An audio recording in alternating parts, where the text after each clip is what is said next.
We began this Wednesday with an alleged Election Day terror plot and the investigation that likely saved lives. We are just weeks away from Election Day in an already tense political climate.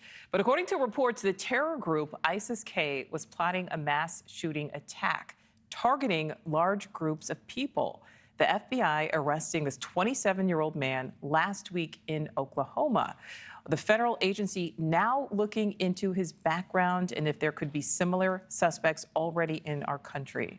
Correspondent Joe Connell is following this story for us. So, Joe, what can you tell us at this hour?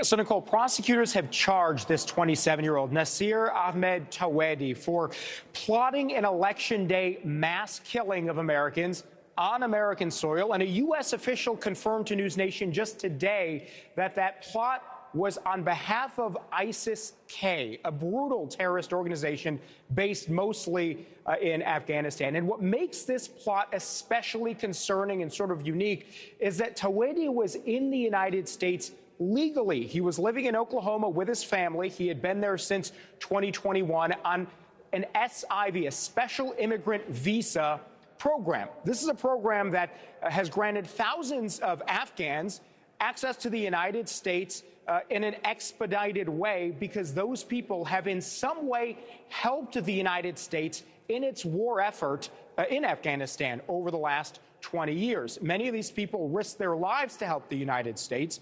So the program requires a high level of vetting and of scrutiny, but now some members of Congress worry that Tawedi's case is going to raise serious concerns about who else might have been allowed into the United States seeking to do Americans more harm. After Tawedi's arrest, the terror suspect admitted, according to the Justice Department, that he was going through firearms training, preparing to attack large groups of people, and become a martyr. Now, we spoke to Congressman Glenn Groffman from Wisconsin about this. He chairs the House Oversight Subcommittee on Homeland Security, and he brought up some of these concerns. Take a listen.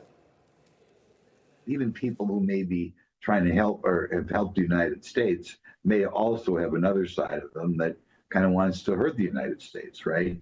And we certainly saw during the war in Afghanistan a lot of people who were supposedly with the Afghan, with our side, really, when push came to shove, really weren't with us. So court records show that the suspect's communication with known ISIS-K members included a plan to sell his own home and with that money move his family back to Afghanistan, buy an AK-47 in the United States. In fact, Tawedi searched per this criminal complaint. His Google searches included which states was easiest for buying firearms without licenses, all of that ahead of Election Day. Now, this quote here is from his criminal complaint, and this is actually his own message to somebody in Afghanistan. Quote, "We'll receive the money by the 15th of October next month. After that, we'll begin our duty, God willing, and with the help of God, we will get ready for the Election Day." So chilling messages there from this terror suspect. Tawedi now remains in FBI custody, and he is expected to be in court again tomorrow. Nichole. All right, so Joe, you spoke to the congressman there. What is he saying about whether he thinks Congress and the Biden administration needs to do something to strengthen the vetting process for people coming into the U.S.? Yeah, we asked him that question. He didn't really have specifics other than to say more generally that the U.S. needs to be more careful and more secure and more serious about vetting people, no matter who they are, who come into the United States. But he also did mention that this situation does warrant some congressional hearings. And as chairman of that subcommittee, he says he's going to push to see if they can have hearings to bring some people from the government, potentially the State Department, in and ask them serious questions about what they plan to do to make sure these kinds of things don't happen.